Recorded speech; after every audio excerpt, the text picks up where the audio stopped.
And today, I have a very special guest I'm really excited to get into the story of Linda Steele.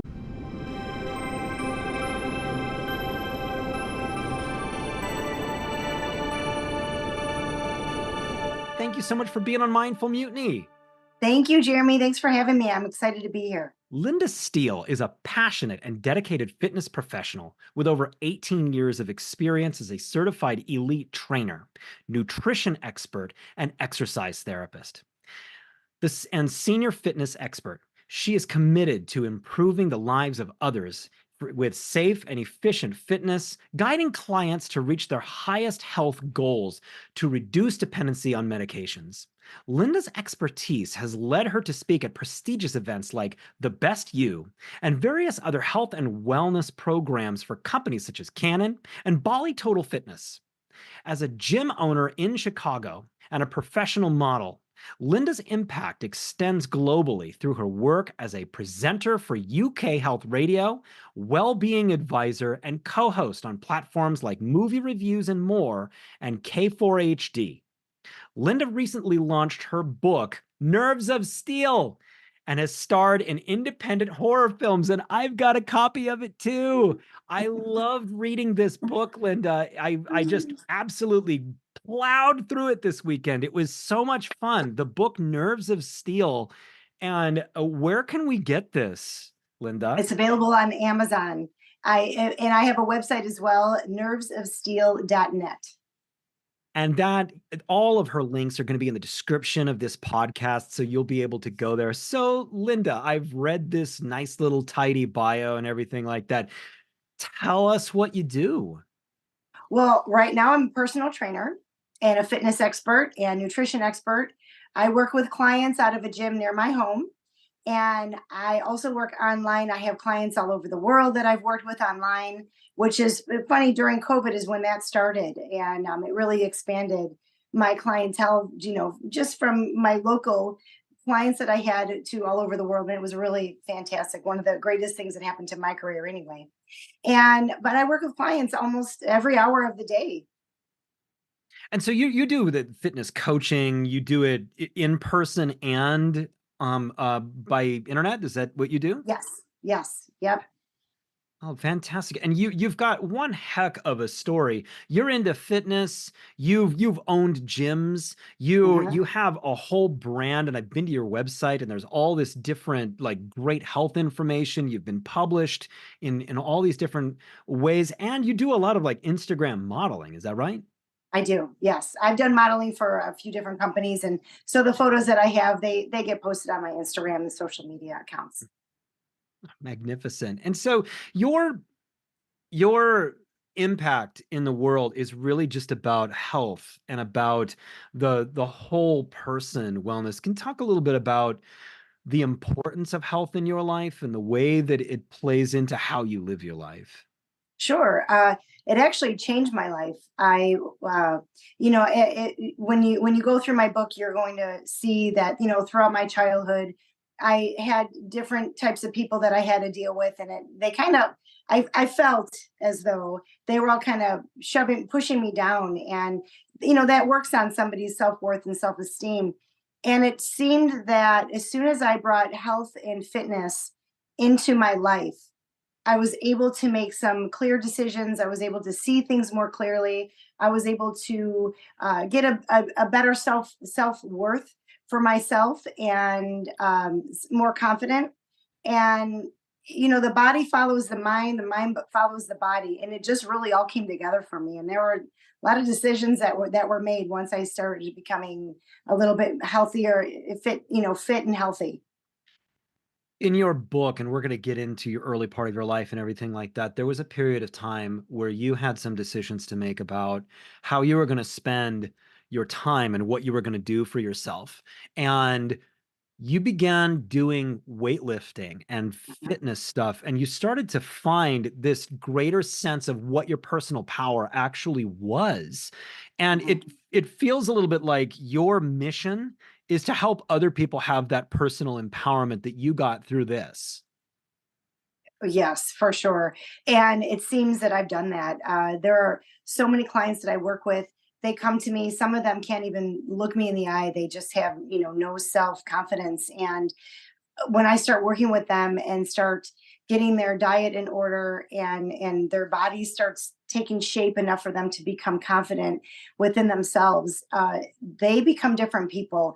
I've seen people go through marriages, divorces, promotions at work. They've quit jobs. They have eliminated bad people and bad situations out of their lives, just based on them getting their body into a balance, and then, and again, starting to think more clearly. It's really fascinating what I've seen when I get to people. We are seeing a total transformation in people's values and everything like that. So the real compelling thing is the story that you talk about in your book here.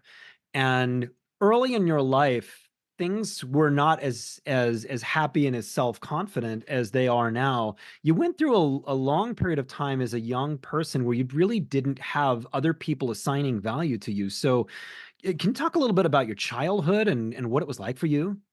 Yeah, and the first thing that I always like to say when I'm going to explain something about my book is, by no means do I feel like I had the worst childhood out there. I know there are people who have had much worse childhoods, much worse stories, but my childhood happened to be, my parents divorced when I was young. That's nothing that I blame anything on.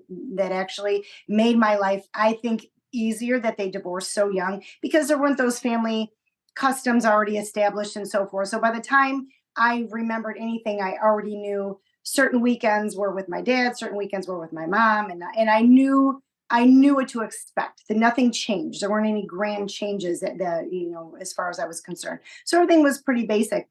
But when I was at my father's house, he just, put me on a pedestal. I was a princess in his eyes, and everything was so fantastic. But then those other 5, 6 days a week when I was home, um, the man that my mother married, he was not nice to me. And he had, children who were not nice to me. And I was in a household of people who didn't value women at all. uh, and so it made me second guess every decision, every word that came out of my mouth. I was bullied, I was picked on in my eyes. I felt like I didn't matter to anybody. um, Conversations would go on, I would try to get involved, I was made fun of for anything that I would say. Then, of course, if I didn't join in any conversation, they try to pick on me another way. I just tried to sometimes just blend. I didn't even want to be part of anything. Um, and every now and again, those same people were super nice. I really never knew what to expect. I literally never knew what to expect. And it made me very anxious, and it made me very nervous all the time. And so then I went into my late teens, finding myself in these relationships with boys where I was constantly looking for attention and affection, and I because I wasn't getting it at home. And it just put me in a really bad it gave me a really bad start in life as far as relationships went. I carried my childhood trauma into my relationships, and it put me in dangerous spots.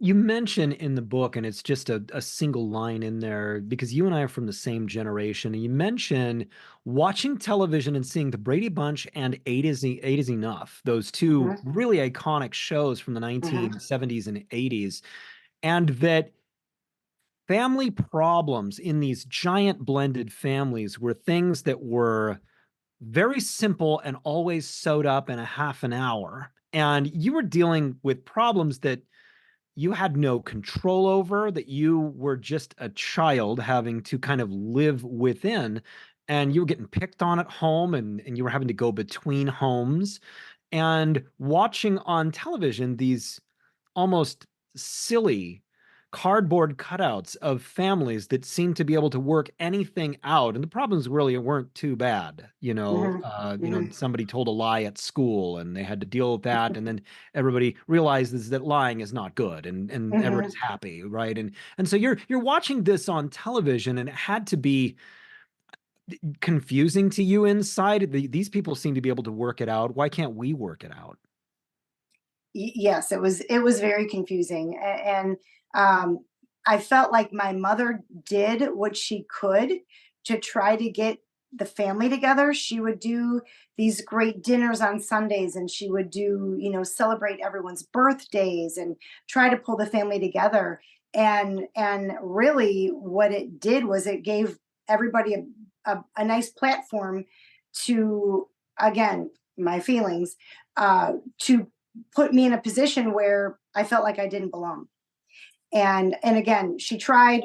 I know, I now, as a mom, as a grown woman, I know her position a little bit better. She did feel stuck. She felt like she had no control. She didn't really know how to get out of the situation she was in.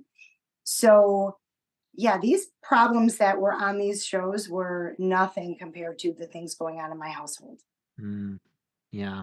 Yeah, I think that was a common thing back in the day, those super simple shows that were supposed to be just a little bit of entertainment. Then you're going to have young people going through some really difficult things. And so, you start, getting a little bit older, and you're still kind of carrying with you these trauma wounds, Mhm. of, being a young person trying to figure out how to live your life. And, where do you go from there?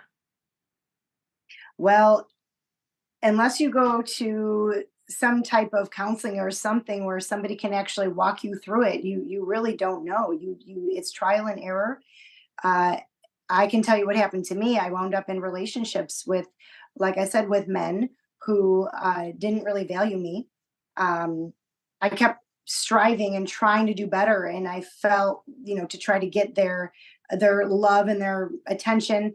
And I felt like every time I reached the bar, they'd raise it, and then they'd raise it, and it was never good enough. And it was a and again, you don't understand it until you understand that you haven't healed from your childhood trauma. And until you take that on, you can't really heal from it. Mm, And that was where the problem came in. It wasn't until probably I started writing this book where I realized that I had never hit it head on. I never really had the conversations with the right people to let them know where I stood with them and where they stood with me. And but once I realized that it didn't really matter, all of those people didn't matter, I really just needed to get them out of my life. That was when things started to change. mm, And then I realized that all along the way, little by little, I had been doing that. I got rid of, I ended my first marriage. So there, right then and there, was me getting rid of a toxic situation. I ended the relationship after my marriage. That was a really tough one because we were intertwined in so many different ways. And as good as that person was, and as much as that person helped me, you know, learn my career and so forth, there were just as many negative things that came out of it as well. And once I realized that I could do it on my own, and I got rid of that toxic situation, that's when things in my life really started to get easier.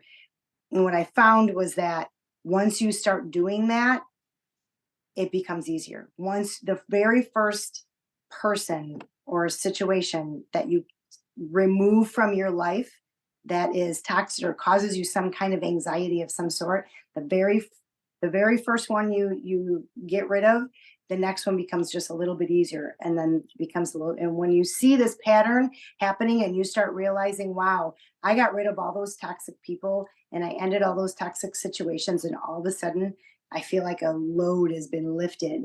And that is a complete game changer. You almost just welcome the next one just so you can get rid of it again and make yourself feel good and empowered. Yeah, this is a big topic of conversation right now, the whole concept of like toxic situations, toxic companies, toxic people. And if the person is toxic to you, well, then they're just toxic in your world. And so I imagine that at a certain point, you start lifting weights, you start getting shredded, right? And during this period of time is when it seems like you start really coming into your value. And Mhm. is this the time when you start recognizing who is good for you and who is bad for you? Yes, absolutely.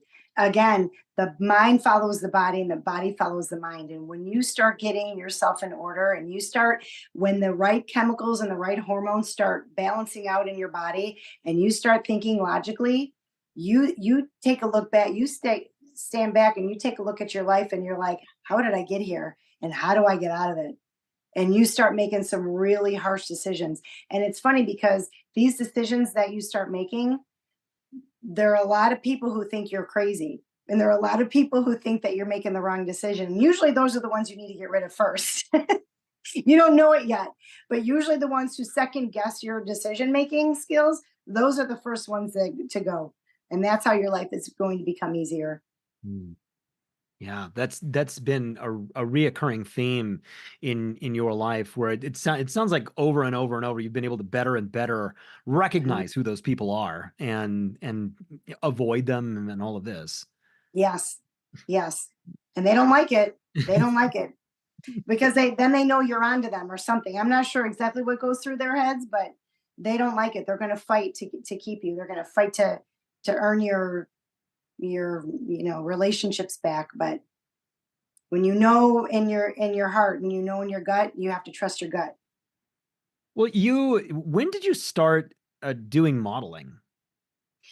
That wasn't until let me see. I started getting in shape uh, in about 2003 2004 is when I started working out, and I didn't start modeling until probably 2015. Okay. And that was because I kind of wanted a record of the transformation that went on in my body physically, not just mentally. You can't see on the inside what went on, but you can see on the outside.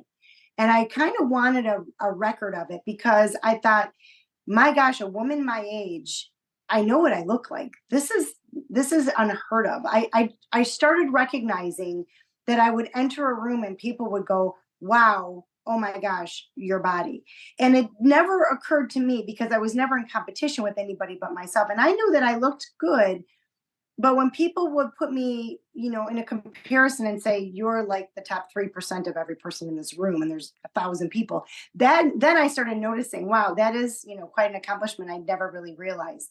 So I just wanted it on record. I wanted something to show because I didn't know how long it was going to last. I didn't know that my program was a lifelong lifestyle and you can get to pick any way you want to look. And as a result, you're going to feel great, and vice versa. So I just wanted to have some type of record of it. So that's why I finally said yes to somebody who said, hey, you should model. I finally said yes. And you train both men and women? I do. About 50-50. So now you have children. I do. You have, is it three girls? 3 daughters. Yes. Three girls. And so I think the question that that a listener would want to know is how old are they and how did you keep going with a physical fitness regimen with children? You were an entrepreneur, and your body changes as a woman as when you have children. And so how did you compensate for that? Was it hard? Was it easy? It was hard, and there are a couple of things. I don't keep anything a secret. I had implants. One of the first things that I did it when I started working out, I went for implants, and that's because every woman knows that as you start losing weight, you start losing your boobs as well. And so, because I was going through my divorce after I started working out, I knew that someone else was going to be seeing me naked one day, and I did not like the way I looked. So the first thing I did was I went to get my boobs done, and that did help build my confidence. That was something that I wanted to do my whole life. I never was comfortable with the way I looked anyway, And so that was going to be the finishing touches on what I had already started working on physically when I started lifting weights. And so that was one of the best decisions that I made. That's the only thing that I've had done. I mean, I get Botox today, but that was the only thing that I had done. The rest of it I built, in the gym and with my nutrition. And but as far as making time for it, I'm going to tell you, my twins were already 9, and my little one was 6 or 7, so maybe 8 and 6 actually. The twins were 8, little one was 6 when I started working out. And it was difficult because they didn't like to go to a sitter. They were used to me being a stay-at-home mom. And so I had to go to Bally Total Fitness, which is, where I started my career. That's where I worked out at the time. I had to put them in with a babysitter. They sat in the corner, all 3 of them hugging and crying. They were terrified, and it just broke my heart. And so finally I started paying for a sitter to come in and sit with them while I went to the gym. And of course, my family, now that I was doing these, things, spending time on myself, I had to hear that I was selfish, I was self-centered. How dare I leave my kids with a sitter? All the things, all the guilt that everybody wants to throw on you because God forbid you take care of yourself first. Um, but I did have to remember that I was a person first, I was a woman second, and I was a mother third. And I had to remember that if I wasn't going to take care of the person and the woman that I once was, I was not going to be a very good mother. That was a very, very hard lesson that I had to learn, and I had to believe it because those people around me who wanted to take me down, they didn't want me to believe that. But as a woman, you have to believe that. You have to believe that if you take care of yourself, you can take care of others. It's that whole airplane analogy. You put your mask on first, and then you put masks on everybody else around you. It's just like that. So moms, women, you have to put yourself first if you want to get ahead, if you want to stay positive and strong for your family. I've got a question about the breast augmentation. Uh, Hmm. and so, what would you say to a person? Because I know that you have likely heard this probably from people who are very close to you, people who would just simply look at that, not think about it, and just simplicity would take over, and they would say, why can't you just love yourself the way you are? It sounds to me like for you, this provided you with just a little bit of a I can do this. I'm still beautiful. I have something to offer the world.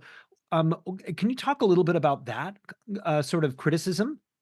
Sure. That was right around the time you said all the right things just now. Okay. I'm just going to piggyback off of that because that was right around the time that I got the very, very valuable lesson, possibly the best lesson of my life, which is you cannot let society make decisions for you. When my family told me, "Oh my gosh, you're getting your, breast augmentation," and all the other moms in our mom group were like, "Oh my gosh, why would you do something like that? This is craziness." I was like, "Oh my gosh, I can't believe how many people in society are telling women this is wrong." And that was when I finally decided I'm not going to let society make decisions for myself anymore. I'm going to make these decisions, and they're going to be based on my needs, and they're going to be based on really good values that I'm going to teach my kids.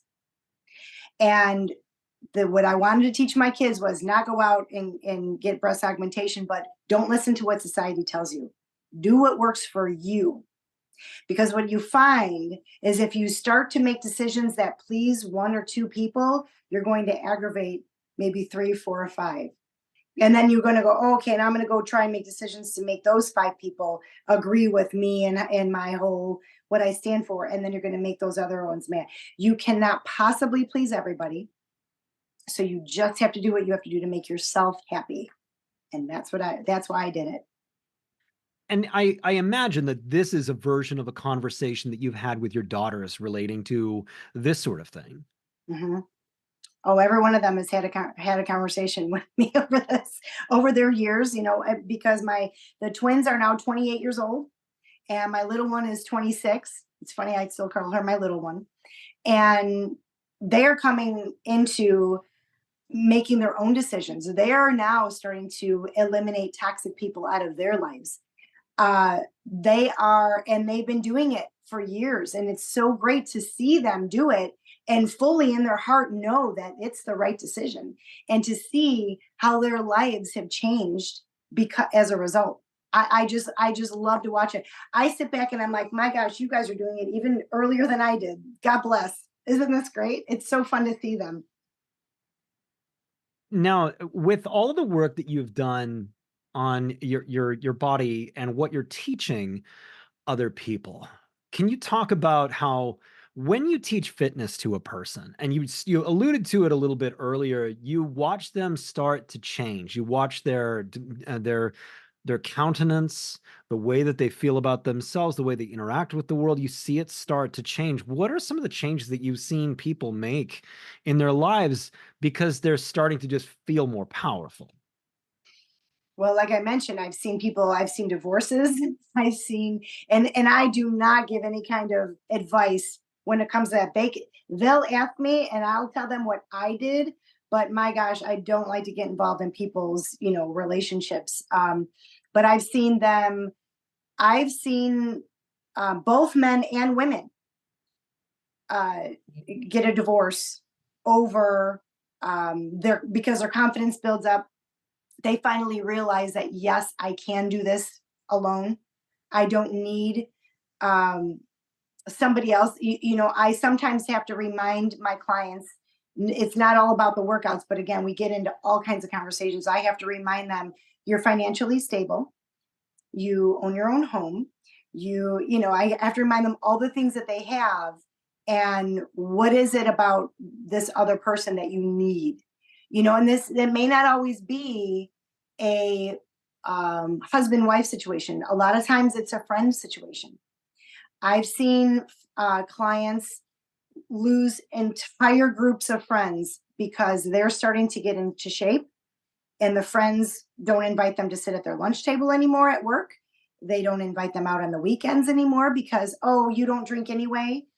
I've seen them not be invited into the mom groups because, again, they're in shape. The other moms have decided that this is not their time, and so I've seen a lot of men and women have to completely change their group of friends, not just their significant other, but their group of friends, because certain people are not on board with their success and their progression and where their life is headed based on their fitness and their health.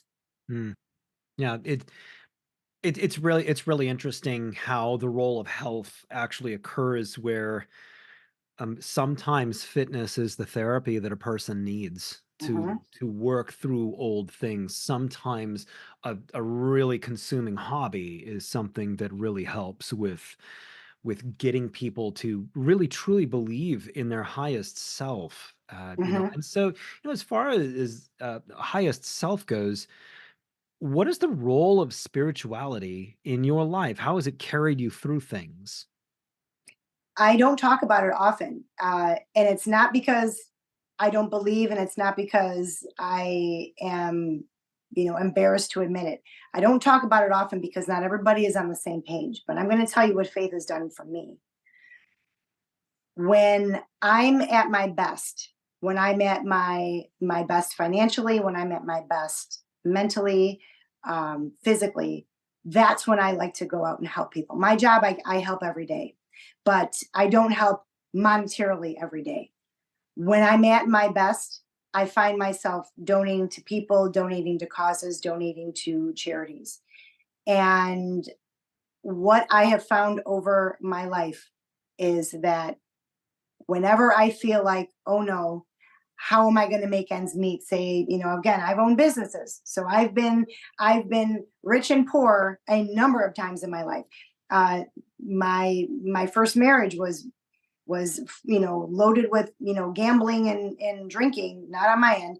And so again, I've been rich and poor in those situations. But what I have found is when I have given, not just my time and my knowledge to clients, but when I have given monetarily, it always comes back to me somehow. That is that I don't think that's a coincidence. I really think that is God watching over me. Um, when I have helped people when they're at their lowest, their wits end, when I've been there for them to try to, pick them up off the ground, talk them off the ledge, I feel like when I get to that point in life, I've always had somebody there to catch me or there to carry me. And I can only attribute that to having faith. Yeah. Yeah. And, thank you for talking about that. Um, I'm curious about when your brand really started taking off, and it's both fitness and modeling and everything like that, to where you've a lot of followers on Instagram. You're a very popular Mhm. person. How long did that take? How did you start it? How long did it take for people to start noticing you? Well, it's funny you should say that because when my brand was initially started, I wanted it to be just, fitness, health, wellness. And the person who helped build my brand, uh, he had a completely different idea of where my brand should go. Only because when I would insist, oh, I want you to go ahead and post an article about carbohydrates, he would kind of roll his eyes and go, okay. He posts the carbohydrates article and it would get maybe 100 likes or so. Then he'd post a bikini pic and it'd get 1,000. And he was like, do you see where this is going? If you're trying to build your followers, this is the route that you have to go. Well, I have all these pictures banked because I've been modeling and I have, these great bikini pics. Okay, fine. Let's go ahead and go that route. So that's how the followers started. I was really hoping that they would be like, oh, great, a fitness model who looks great in a bikini and she has all this knowledge. And maybe 50% of my followers are that, but maybe the other 50% are like, wow, a bikini model, So it's really hard to say who's there for what reason. But based on conversations that I've had with fans, I'm guessing that 50% of them are there just because of the way I look, but I was really hoping that they were all going to be there for my knowledge, for my smarts. So either way, I'm grateful to have all the fans that I have.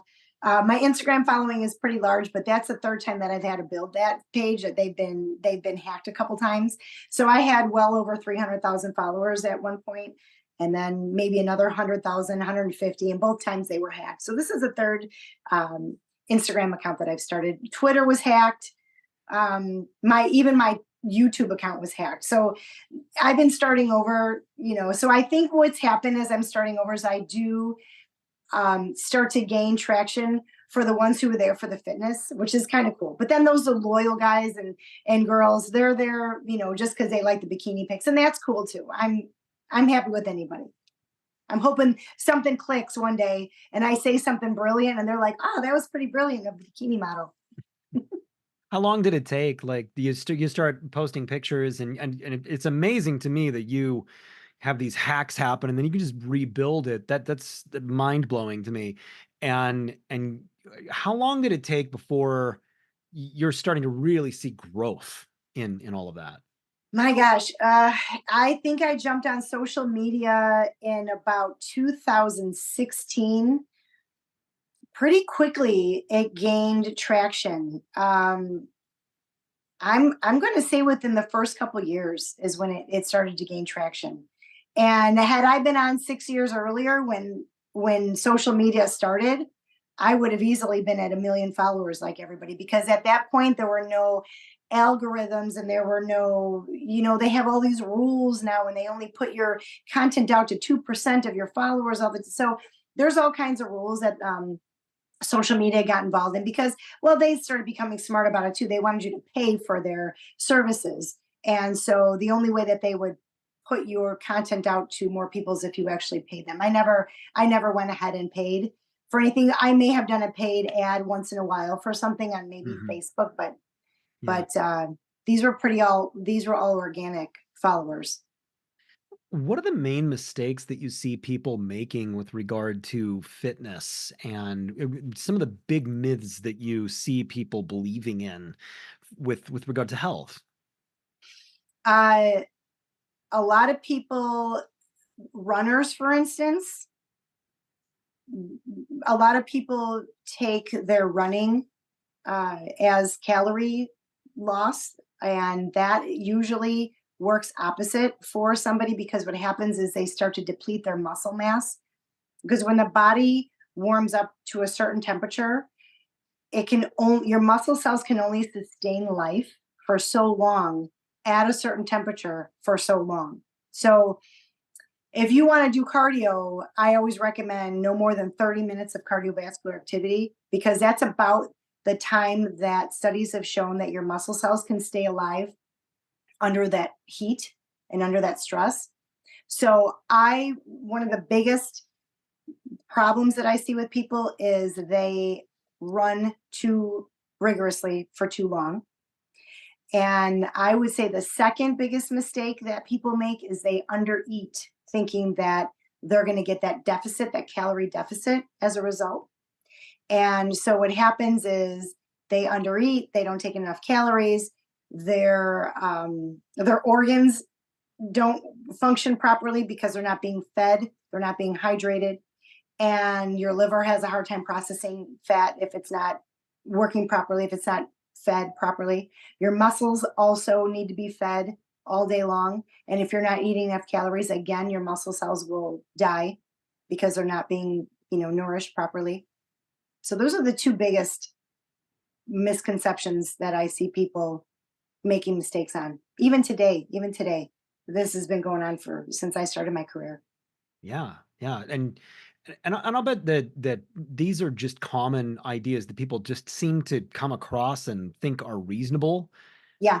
and believe in them, and it's And honestly, Jeremy, I did the same thing. When I started working out and I started thinking, oh, I'm going to get in shape, I did the same thing. I underate and I ran too much because I thought that was the way to do it.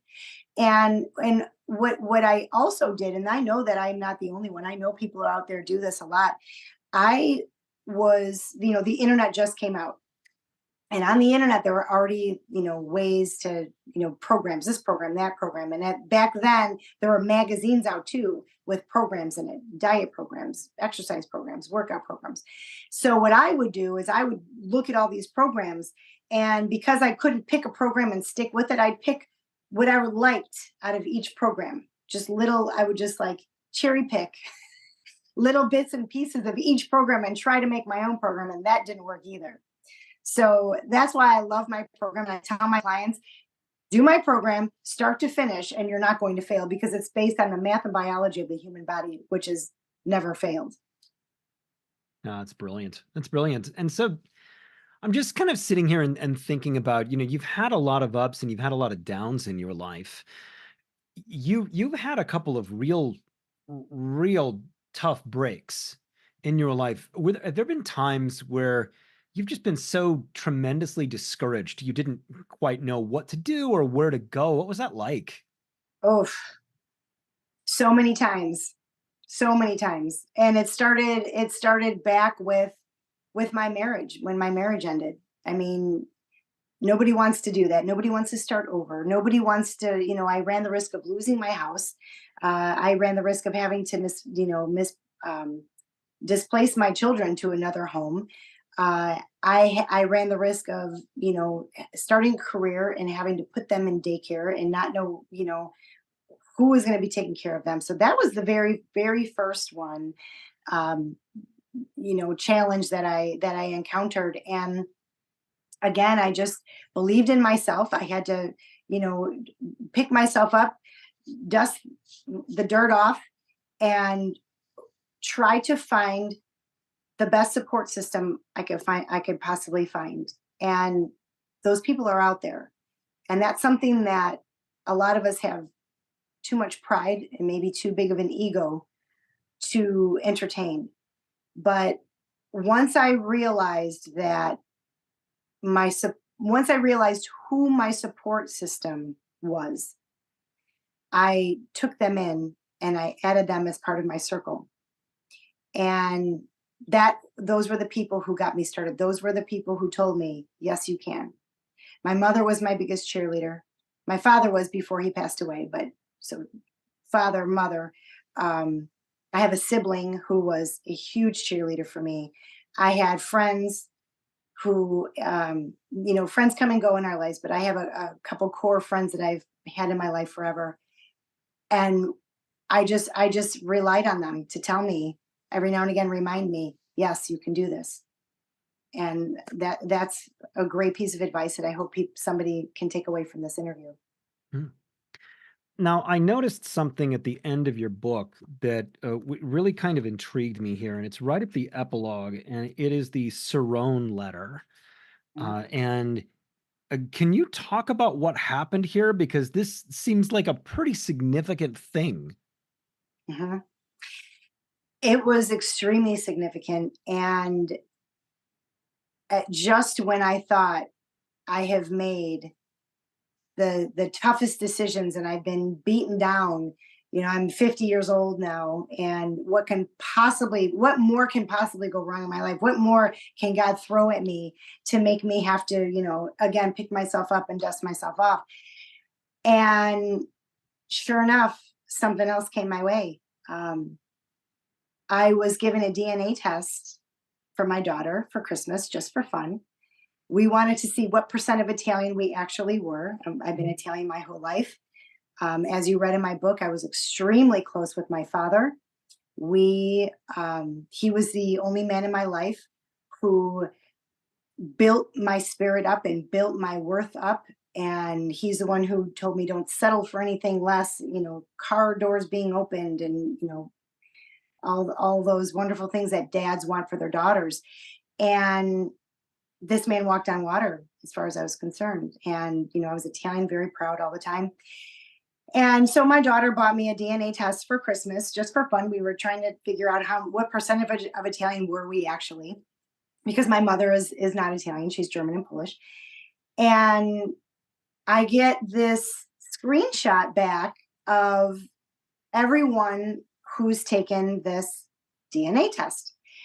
And I know that my father passed away at this time 20 years prior, but I know that his siblings, my aunts and uncles, who I'm very close to, I know that they took this DNA test as well. So I know they're going to be listed on this list.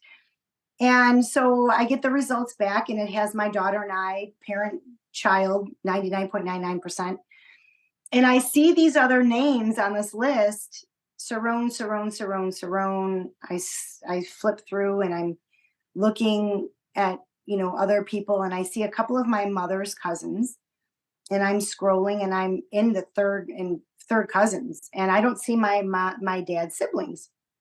Nothing's clicking.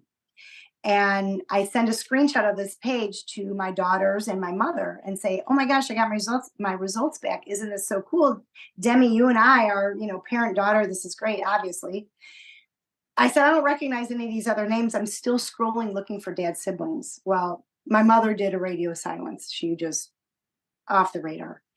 And so my daughters and I are interacting. Well, maybe about 30 minutes later, my mother called me.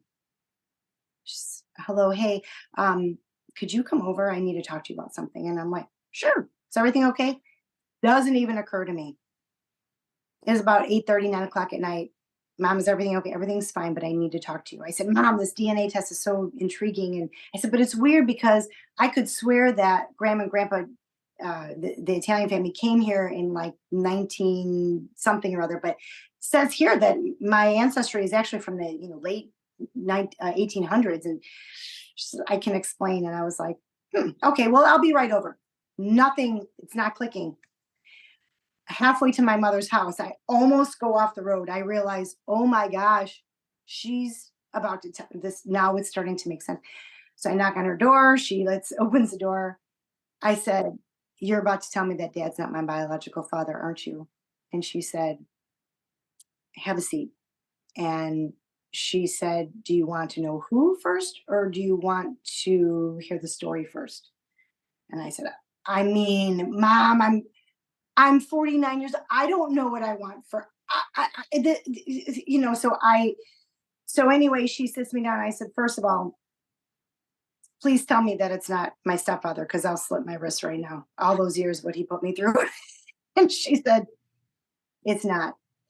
So what she told me, the man who was my biological father was actually the head of the Chicago Mafia, late 60s, early 70s. I absolutely just fell over. I mean, how Wow. I'm still a little, I don't even know. It's still processing. And I've known now for about 4 years. Still processing. So, have you learned more about what that mafia was into? What was their business? Uh it was it was a dirty business. It's everything you think. It's everything. If you've watched mafia movies, it's all of it. I did eventually meet a couple of the family members. They're fantastic. Mhm. My biological father is dead.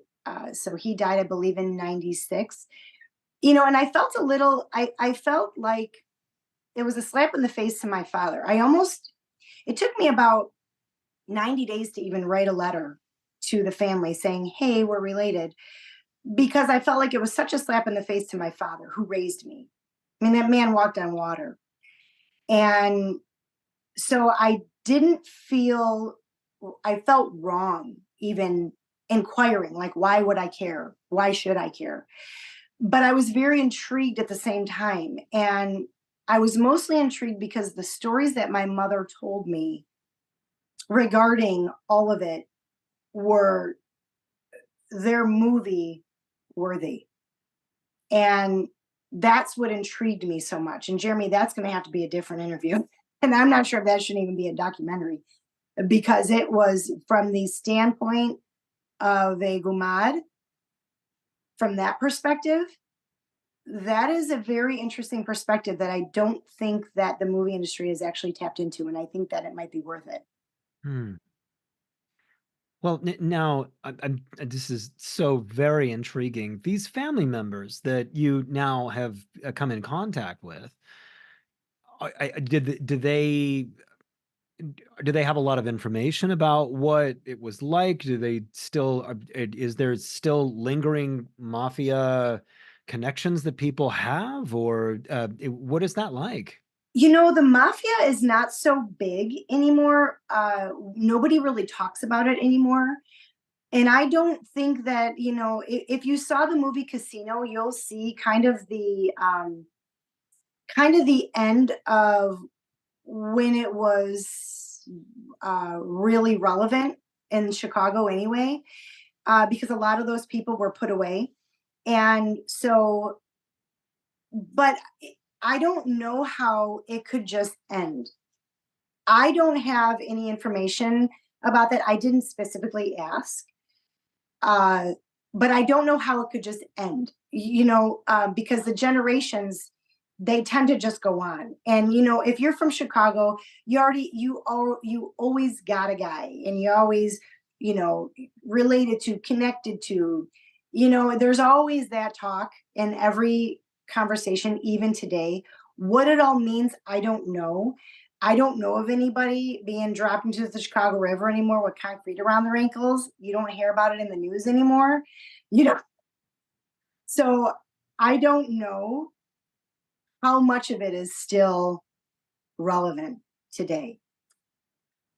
So I have a lot of friends who have discovered things that are surprising, and relationships that they didn't know existed for their parents and these different stuff. And it's an interesting Mhm. thing to because you have to integrate that somehow into your own personal identity.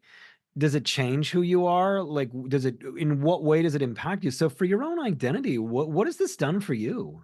I will tell you what, it answers a lot of questions. It hasn't, I'm almost glad that I didn't know growing up, because okay, so that I'm just going to say that, the girl with daddy issues, right? I was also the class clown. I was also the kid who went to school and did what I could to get attention because of whatever was lacking at home. I was that kid. Um, I think it would have given me just a little bit too much confidence in school when and I talk about my lack of confidence, but that was in my personal in my personal life, my relationships. But when it came to friends and school, I was already, the kid that walked around, class clown kind of kid. Because again, do you know the type of kid I was? Casebook, right? Okay, so so now add that to add that feather to your cap. Oh, and by the way, my father was the head of the Chicago Mafia. Add that to your resume. It would have been a recipe for disaster. I'm glad I didn't know. First of all, I'm glad because my father is, he walked on water. But I'm glad I didn't know anyway, because it would have done maybe just a little bit too much, and it would have probably gotten me into trouble. But it does explain my daughter, when my daughters found out, my one daughter, her first words were, "Well, that explains your bad attitude." How did your mother meet him? They all grew up in the same neighborhood. Okay.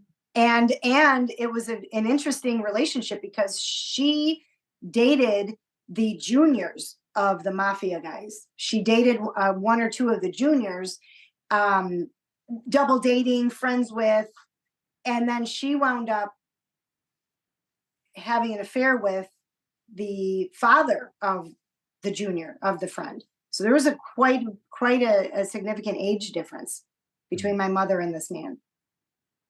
Did he know that there was that you were involved? Did he know that she was pregnant? He did. Okay. And the story goes, she wasn't sure if I was my father's or his.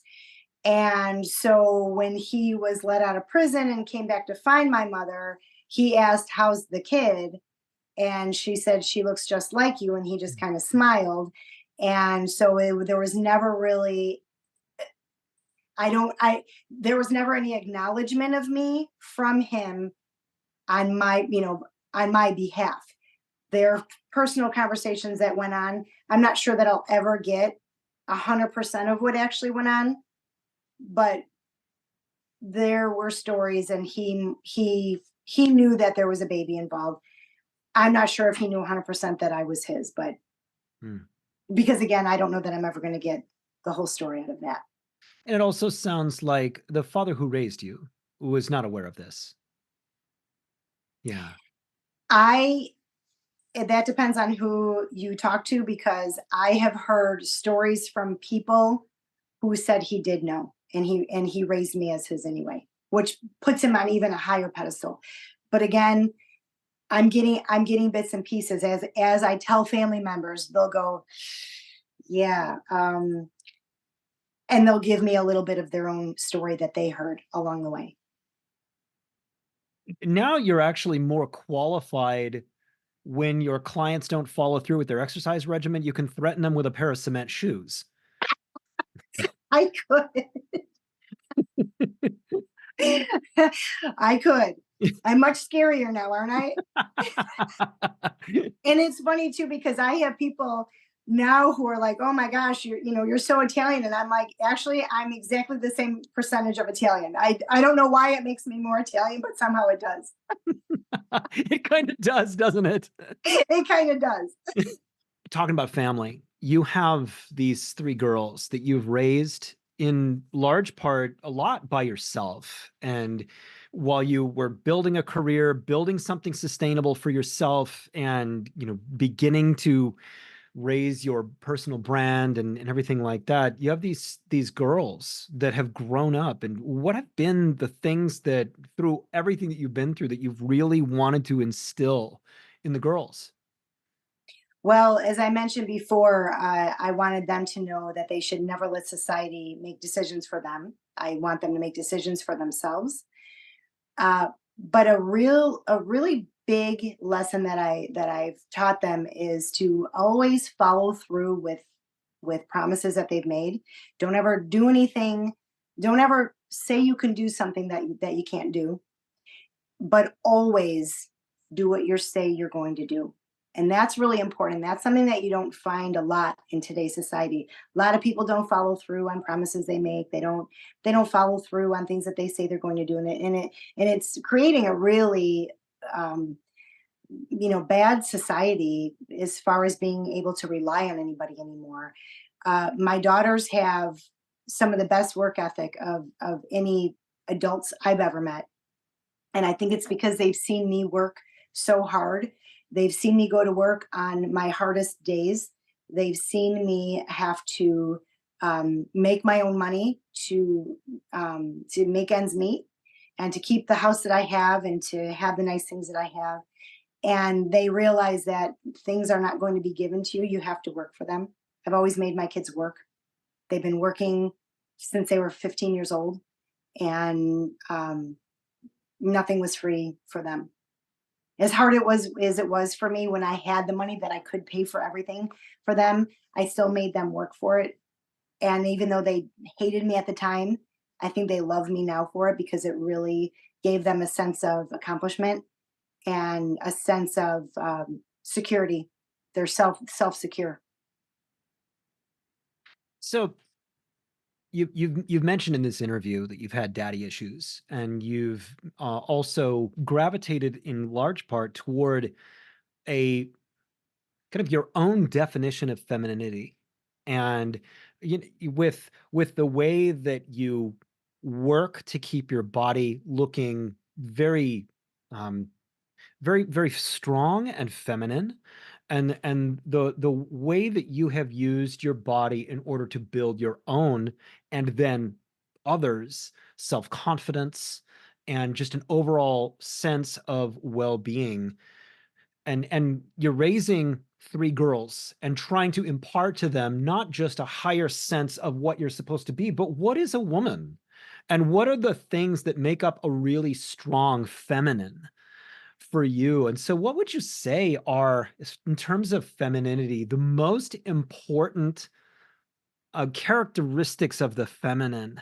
And what are things that you see that women often mistake for strength and is not strength? Wow, that's a tough question, Jeremy.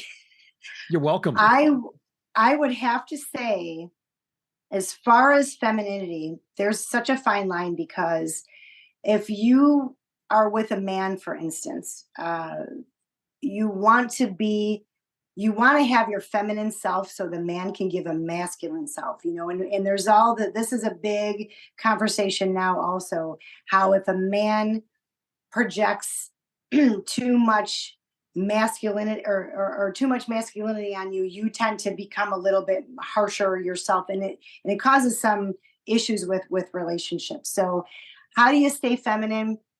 You want to be with a man that you can trust. You want to try to be with people who make you feel safe.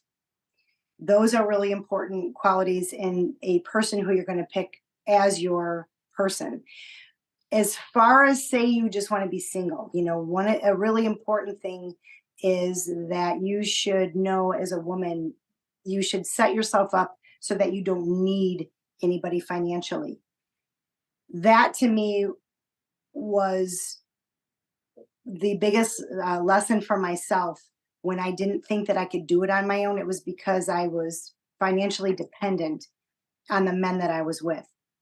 When I became independently wealthy and I realized that I didn't need anybody, I didn't have to overlook some bad behavior because I was dependent on the money. That was a really empowering moment in my life. So I'm hoping right now, all three of my daughters are very independent when it comes to their finances. One of them owns her own business. One of them acquired her master's degree, and the other one and is getting promoted with her jobs, once a year or so. And the other one has a really great position, and she's getting promotions as well, and she makes good money.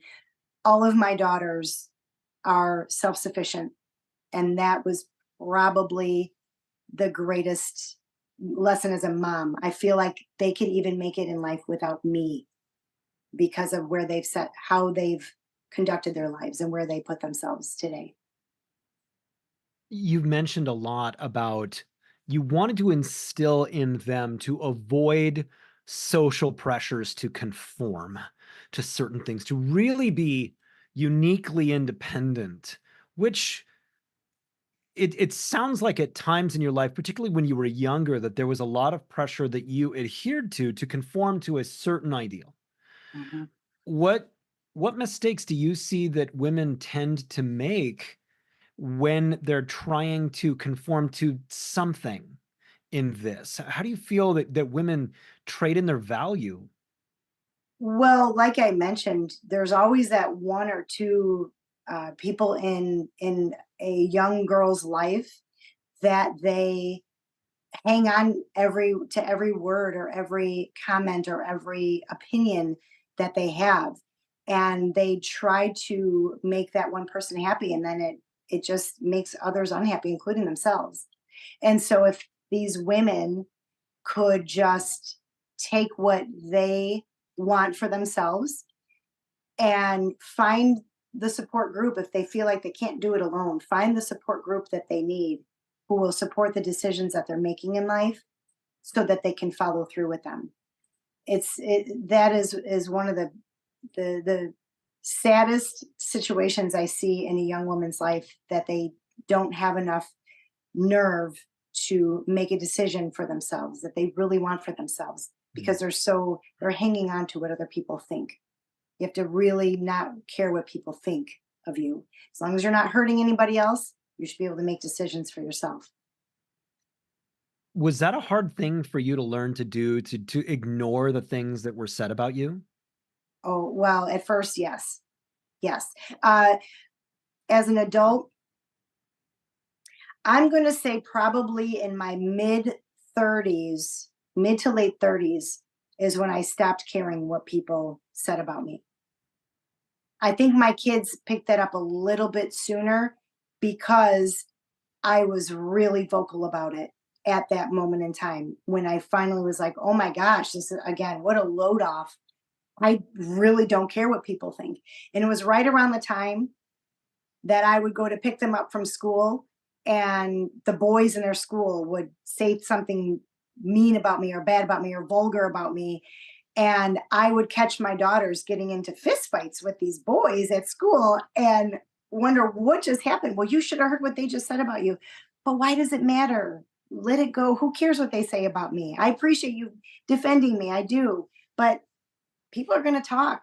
Let them say what they're going to say. We're just going to go on with our happy lives and be happy. Where do you go from here? What are you up to? What are you doing? What am I up to? There are a few things I have up my sleeve. I am in the middle of having my program actually copyrighted and patented, because I want to start training trainers officially. I've been doing this all along, but I want to officially put something out there where I start training trainers with my program, so that people don't have to cherry pick little bits and pieces out of programs that they like and try to build their own program. I'm going to make it so that personal trainers, they know exactly the programs that work, and they know what to do. They know the workout part of it, the nutrition part of it, the psychological part of it. It all comes together. This is something that I want to start offering for personal trainers to train. New ones, old ones, doesn't matter. Well, you've done such an amazing job in your life of dealing with ups and downs, transcending things that have come up, difficult relationships, learning and implementing those lessons that you've come across in your life, and just adding that into a formula for you that has made you so incredibly successful. And you in your life, you have had to pick things up off the ground and start them again. And I'm not just talking about an Instagram account. I'm talking about relationships. I'm talking about picking up your life after a divorce. I'm talking about all of the times when things just didn't work out for you, and you, with an iron will, just absolutely picked it up and kept going. And at a certain point, just didn't care about the negativity, went into the light and continued to build an empire for yourself that you're still building. It's so wonderfully impressive, all of this that you've accomplished and done out of a lot of trial and a lot of error. It's an amazing tapestry of how you have crafted the success that you sit on top of right now. Mm. Yeah. What have you ever seen people give you diagrams of what they think success looks like and what it actually looks like? This is what what success actually looks like. There are so many ups and downs. And just when you think you're heading this way, there's a dip. And then sometimes it takes a left-hand turn. You never know what to expect. So as long as you can learn how to adapt in life and to life's changes, you're going to be okay. That's a really interesting concept that you're talking about here, because for the people who are listening, the hand motion that Linda just made is essentially on a graph that success looks like this, that it is an even uphill slant. And I know a lot of people who have had a success road that looks like that, and the road that has been traveled is one for them that has been so incredibly conservative, so self denying, and Mm.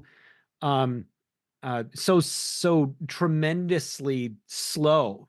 And it's the people who go, I'm going to take this next chance. I'm going to give it this. I just got kicked in the face like a mule, and I'm going to sit here and cry today, and I'm going to get up tomorrow, and I'm going to figure it out. That end up at the end of it at a much higher level of themselves, of what true wealth actually is, which is not just simply money. It is the brand, the person that you become out of that.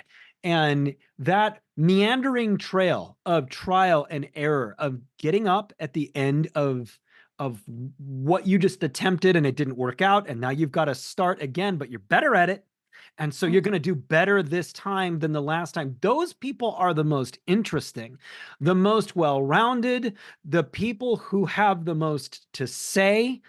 And I have a woman down the street from me who purchased a house, and she's a house flipper and these sorts of things. Dropped out of school in the 7th grade, Oh my. and she just started hustling. And this woman owns 16 homes.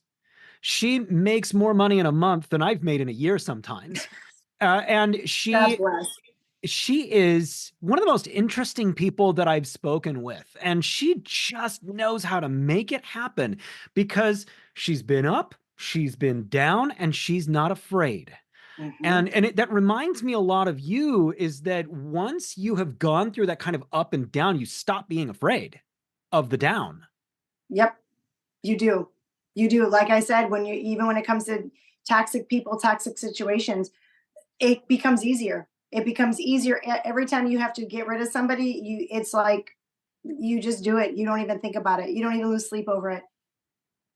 Now, Linda, your story has been so inspiring, and I want everybody to go out onto Amazon and get the book Nerves of Steel by Linda Steele, and read about a journey that honestly a lot of people go through in their lives, where they grow up in a situation that was not optimal. It didn't really build their sense of personal value, and they had to find it along the way. And that's not an easy thing to do. And Linda, you've done such a beautiful job of it. So thank you for coming here and telling your story. Thank you so much for having me, Jeremy. This was so great. I appreciate it. Don't forget to like and subscribe to the Mindful Mutiny podcast. We can bring more of this kind of content to you from interesting people who have just done amazing things with their lives. And as you go through life, in a lifetime, there are more decisions than anybody could count. Living the highest form of yourself is the most rewarding thing that you can do. Make incredible, positive, risky, and bold decisions to be the highest version of you. Now go be something great.